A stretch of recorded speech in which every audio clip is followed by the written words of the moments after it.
Bill pass नहीं हुआ। अब सारे न्यूज चैनल्स पर आपको खबरें देखने को मिलेंगी कि कैसे ऑपोजिशन ने वुमेन्स रिजर्वेशन बिल पास नहीं होने दिया।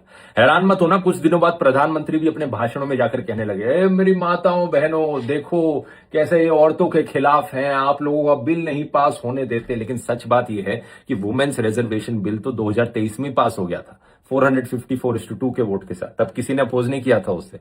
असलियत में जो बिल नहीं पास हुआ ये एक डीलिमिटेशन बिल था जिस पर वुमेन्स रिजर्वेशन का मुखौटा लगाया गया था। असली मकसद इस बिल का था लोकसभा की सीटें बढ़ाना। और क्यों बढ़ाना?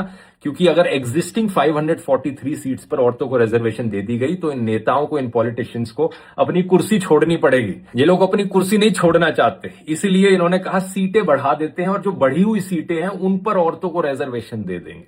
लेकिन इससे भी खतरनाक चीज ये थी कि अगर ये बिल पास हो जाता तो ये सरकार को कंट्रोल दे देता कि डीलिमिटेशन किस सेंसस के बेसिस पर करनी है और कब करनी है। जब लोकसभा में सीटें बढ़ती तो कॉन्स्टिट्यूएंसीज को भी रीड्रॉ करना पड़ता और उन कॉन्स्टिट्यूएंसीज की एग्जैक्ट बाउंड्री क्या होती, ये इनडायरेक्ट पावर सरकार के पास आ जाती। और सरकार पर आरोप लग रहा था कि अगर जैसा उन्होंने आसाम और जम्मू एंड कश्मीर में किया, वो पॉलिटिकल बाउंड्रीज को इस तरीके से रीड्रॉ करते कि हमेशा बीजेपी को ही इससे फायदा हो। इस चीज को इंग्लिश में गेरीमैंडरिंग कहा जाता है। जरा सर्च करके देखो इस शब्द को इंटरनेट पर और समझ कर देखो इसके बारे में। और जहां तक वुमेन्स रिजर्वेशन का सवाल है, प्रधानमंत्री से पूछो एग्जिस्टिंग 543 सीट्स पर क्यों नहीं दे देते रिजर्वेशन, बताओ।